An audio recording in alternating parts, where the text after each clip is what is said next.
Hey everyone, welcome to another episode of AdMail. This is Adam Bergman, founder and CEO of IRA Financial. I'm here to help you find the answers to the most frequently asked questions from my clients about self-directed retirement accounts. If you want to learn more, you can subscribe to our YouTube channel and follow us on social media. Just search IRA Financial. Everybody, Adam Bergman here, tax attorney and founder of IRA Financial. Welcome to another episode of AdMail. On today's podcast, I'm going to be tackling setting up an IRA LLC, wanting to add a Roth to your existing structure. Second one, about having a custodian that does not allow checkbook control. Can you move your full service self-directed IRA to a checkbook control IRA LLC? And then thirdly, you have a solo K, it has close to 250K. What do you do? Should you file the 5500 EZ? Should you not? What do you do? So I'm going to answer all these questions and much more on today's podcast. So buckle up. And without further ado, let's get started. The first question is from Chris T. And Chris wants to know, I have a self-directed IRA LLC and want to add my Roth IRA to it. Can I do it? So the answer is yes. Under 4975C, an IRA is technically not a disqualified person. So right now, if you have an IRA LLC and the IRA owns 100% of the LLC, and now you want to add a Roth IRA to it, you'd be able to do it. There's a little bit of gray, but in my opinion, because an IRA is not deemed a disqualified person under 4975C, there's no triggering of the prohibited transaction. There's no personal benefit since it's IRA to IRA. So you need to obviously, get a value of that LLC. You need to do a couple things. Anytime you add a member, you have to essentially do partnership accounting. You're going to have to basically take a snapshot of the value of that LLC at that point in order to allocate built-in gains to the existing member. And then that new member comes in, we'll amend the operating agreement, and you will have to now file a partnership, return and issue K1s to the IRA. If you're a client of IRA Financial, we will do the K1s for you as long as you let us know. So that's included with our annual client's fee. So yes, you can do it.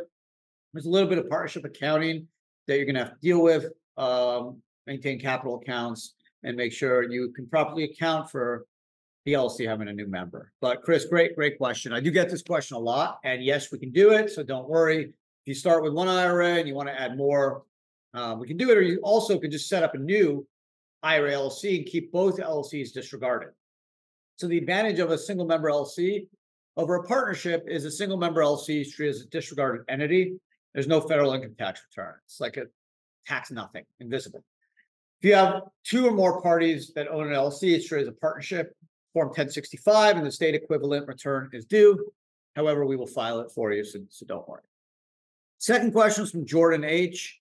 Jordan wants to know, I have a self-directed IRA with another custodian that does not allow for checkbook control. How would I move the self-directed IRA to a checkbook control LLC? So quickly, what's the difference between a self-directed IRA and a checkbook control IRA? The self-directed IRA, simply a structure where the IRA invests directly into the underlying investment. So real estate, for example, the real estate would be titled IRA Financial Trust Company for the benefit of the Adam Bergman IRA. Since the mid-90s, LLCs have become very popular as special purpose vehicles for IRAs for a number of reasons. Firstly, limit liability protection, right? If you do real estate or other investments, you may want to protect your assets outside of the LLC. So whether you're starting a business personally or you want to have an IRA, make an investment, LLCs are quite popular. Number two, you want more control, speed, right? Because with the LLC, you have the IRA invest in the LLC, and then the LLC buys the real estate. So title to the LLC is, title to real estate, is in the name of the LLC, but you're the manager of the LLC. So if you need to pay an expense, whether it's taxes, pay a contractor or a gardener, whatever, you can do it as a manager of the LLC. Whereas if you don't have the LLC, you'd have to ask the custodian to make all the investments for you, which isn't that big of a deal, but there is some delay and sometimes some cost. We don't charge transaction fees or wire check fees. So with IRA Financial, it's not a cost issue. It's more just a timing issue. Thirdly, with the IRA LLC checkbook, you get privacy. right? The LLC, the property's titled in the name of the LLC, not IRA Financial Trust Company, for the benefit of the Adam Bergman IRA. So you definitely have a little bit more anonymity and more privacy. So when you put it all together, a lot of investors want to set up the checkbook control structure. So if you have an IRA now that owns an asset like real estate or a private placement, private business stock, and want to use the LLC for the aforementioned reasons, no problem. We can help you do it. We'll set up the LLC, get you the tax ID number, set up the operating agreement, customize it, and then ultimately you'll quit claim that asset if it's real estate, or if it's a private investment, you'll change the title from your former IRA custodian to IRA Financial, and then to the name of the LLC. So it goes, let's say your old custodian is XYZ custodian. The first title change would be XYZ custodian to IRA Financial Trust for the benefit of John Doe. And then the second change would be IRA Financial Trust Company for the benefit of John Doe to XYZ or ABC LLC.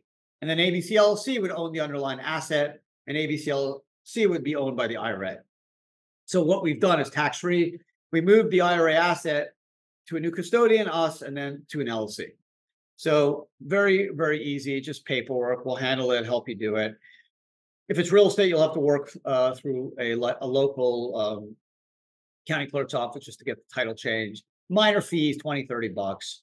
We'll help you with all the paperwork, and then you can go checkbook control and get limited liability protection, get more control, more freedom, privacy.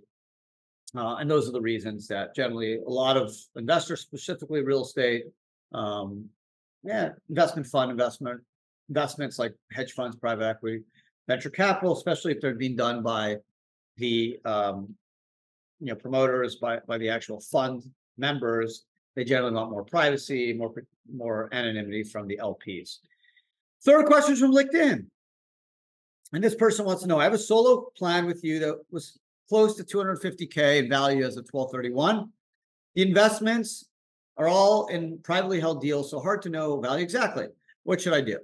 So why is 250 material? Well, under the 401k reporting rules, 5,500 EZ. If you have a solo K, you only have to file the 5,500 EZ if you have more than $250,000 in plan assets as of 12/31 of the prior year.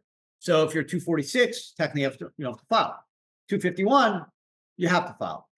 My thing is this: when you're dealing with privately held assets, as this person correctly mentioned, it's hard to properly and sometimes accurately determine value. So if you're close, how do you know you're close? Well, you think it's close to 250, whether you've gotten a value back, whether you made the investment at 240 and you think it went up, or you made the investment at 260, maybe you think it went down. If you're between 225 and up, I file the 5,500 EZ. I don't want to play games. The penalties for failure to file are high. Why mess around? It's an information return. You're not doing anything wrong. We do it for you if you're a client and are part of our compliance service. It's a one-page form. They don't ask the investments you're doing. They basically want to know who's the administrator, did you take a loan note, how much did you contribute, the name of your plan, basic stuff, right? It takes 4 minutes to do. It's not going to trigger personal audits. They're not going to throw you in jail. You don't have to worry if you're a Democrat or Republican. It's not a witch hunt. It's very simple information return. So if you are close because the penalties are so high, I would suggest that you file it. And again, it's hard to gauge what the right number is. I just think if you think you're close to 250, file. Okay, if you really know, hey, I bought the real estate for 120, it's nowhere near 250, fine. Or I invest in a private company for 160 or 190 and it didn't go up in value, cool.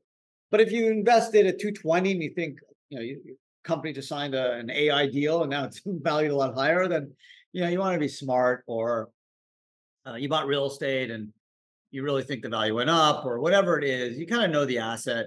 And I would always side on the air of caution, especially if this is a very simple information return.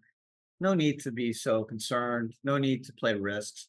If it's close, let us know. We'll file it for you, right? You don't have to really concern yourself, but you know the value. It's a self-directed account. We don't know the value, right? Clearly, if you're buying Bitcoin or equities, value is simple, right? You know what it was worth 12/31. There is no guessing. But if you're doing private placements, if you're doing private business stock, hedge fund, private equity fund, investment funds, hard money loans. Like there is some wiggle room on value. And I would just caution everyone to be super conservative. And if you feel like you're close, then just tell us and we'll help you with the 5,500 easy. That's a wrap for today. Another ad mail in the bag. I hope you guys enjoyed today's podcast. Three really good questions. I encourage everyone, if you have questions, send them in. You can send them to info@IRA Financial. Hit us up on Instagram, Facebook, Twitter, LinkedIn. I got a good question on LinkedIn. Love to hear from everyone. Also, our fabulous YouTube channel. You can always submit a comment or question. Or I've gotten a bunch of emails lately, so you can just email me at info@IRA Financial. Just say AdMail, ask Adam, or just say, hey, I have a question for Adam. Promise I'll get to it. Got a lot of really great questions in the queue. So tune in next week for another episode of AdMail. And if you enjoyed it, feel free to leave a review, a comment, thumbs up, anything. Would always, any positive comments, reviews. If they're bad, you don't have to leave them. But if they're good, why not? It only can help. Gets more people to hopefully watch or listen to the podcast. The content gets boosted on Apple, Spotify, or YouTube. So more people that can learn from it, better for everyone. So thanks again. Have an amazing rest of your day. And I will talk to everyone again next week. Ciao.